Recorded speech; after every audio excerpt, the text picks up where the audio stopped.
नमस्कार दोस्तों, स्वागत है आपका मेरे चैनल पे। दोस्तों, मैंने आपको बताया था कि इंडियन नेवी भी MMRCA ज्वाइन कर सकती है और उसकी फाइटर जेट की रिक्वायरमेंट अगर कम हो जाती है तो इसे एयरफोर्स के साथ में भी मिला के डील किया जा सकता है। ये मैंने आपको बताया था, लेकिन आज इसके ऊपर डिटेल में बात करेंगे और देखेंगे कि कौन सा फाइटर जेट सूटेबल भी हो सकता है नेवी के लिए। तो चलिए दोस्तों, शुरू करते हैं। तो दोस्तों, नेवी को फाइटर जेट की जरूरत थी। सबसे पहले तो नेवी ने जो 57 multi role carrier based fighter jet चाहिए थे, उससे 36 के ऊपर आ गई, क्योंकि twin engine deck based fighter jet भी बन रहा है।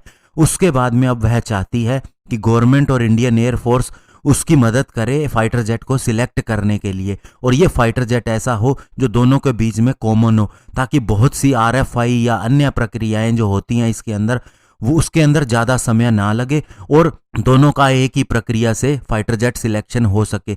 और साथ में ही नेवी चाहती है कि एक नेवल एविएटर इंडियन एयरफोर्स की टीम के अंदर भी हो, ताकि जब भी टेक्निकल ट्रायल हो फाइटर जेट के ऊपर, तब नेवी भी उसे अच्छी तरह से देख सके और उसका इवैल्यूएशन कर सके। इंडियन एयरफोर्स की बात करें तो उसे 114 फाइटर जेट की जरूरत है, और ये दोस्तों मुझे लगता है कि लास्ट ही डील होगी अगर होती है तो, क्योंकि इसके बाद तो सारा फोकस ही लोकल फाइटर जेट के ऊपर ही है, और मुझे नहीं लगता कभी भविष्य में हमें बाहर से फॉरेन से फाइटर जेट खरीदना पड़ेगा। लेकिन दोस्तों, अगर ये पॉसिबल हो जाता है कि नेवी को भी इंडियन एयरफोर्स के साथ में मिला के एक फाइटर जेट डील की जाती है, तो आप ये देख लीजिए, ये डील 150 फाइटर जेट के लिए हो जाएगी, क्योंकि दोस्तों ये डील फिर कंबाइंड हो जाएगी और ये इंडिया की हिस्ट्री के अंदर सबसे बड़ी फाइटर जेट डील होगी।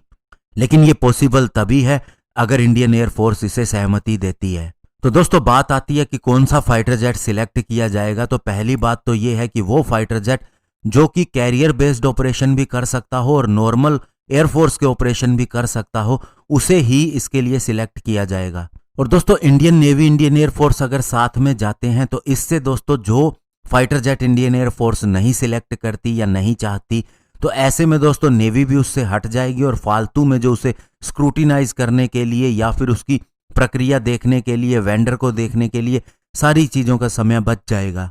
अगर फाइटर जेट की बात करें, जैसे दोस्तों राफेल फाइटर जेट जो इंडियन एयरफोर्स की चॉइस हो सकता है, क्योंकि उसने 36 ऑलरेडी खरीदे हैं, तो ये इंडियन नेवी की रिक्वायरमेंट भी पूरी कर सकता है, क्योंकि इसका नेवल वर्जन भी आता है। और दूसरा ऑप्शन है हमारे लिए F-18EF ब्लॉक 3 फाइटर जेट का। ये इंडियन एयरफोर्स और इंडियन नेवी दोनों के लिए आता है, और साथ ही दोस्तों ये राफेल से ज़्यादा सस्ता भी पड़ेगा, क्योंकि अभी ये कंपनी भी स्ट्रगल कर रही है।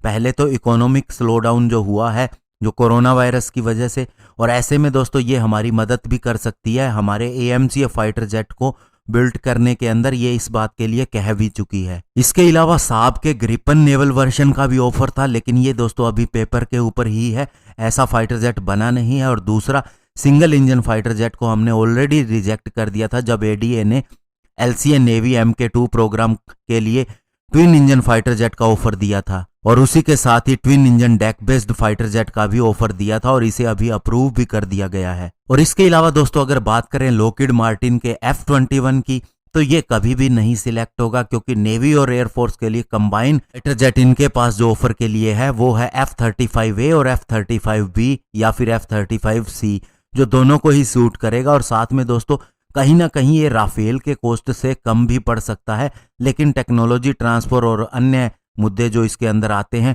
वो US के साथ सोल्व करने होंगे। और इसके अलावा दोस्तों नेवी अपने twin engine deck based fighter jet programme के ऊपर पूरी तरह से सही तरीके से चलना चाहती है, और चाहती है इसके अंदर कोई भी डिले ना हो, ताकि ऐसा ना हो कोई ऐसी इमरजेंसी आए और उसे फाइटर जेट फिर MiG-29K की तरह ही लेना पड़े और बाद में उसे नुकसान हो। जहां तक 36 फाइटर जेट की बात है, तो दोस्तों जहां अगर एयरफोर्स डसॉल्ट राफेल मंगा रही है तो नेवी भी इसका ऑर्डर दे सकती है। और इससे पहले भी ऐसा हुआ है जब कॉमन फाइटर जेट खरीदे गए हैं, जैसे MiG-29 के हाक 132 AJT डोर्नियर। और अब दोस्तों फिर से ऐसा होता हुआ दिखाई दे रहा है, और इसके अंदर कोई बुराई भी नहीं है। तो ऐसे में देखना होगा कि इंडियन एयरफोर्स क्या डिसीजन लेती है। धन्यवाद, जय हिंद।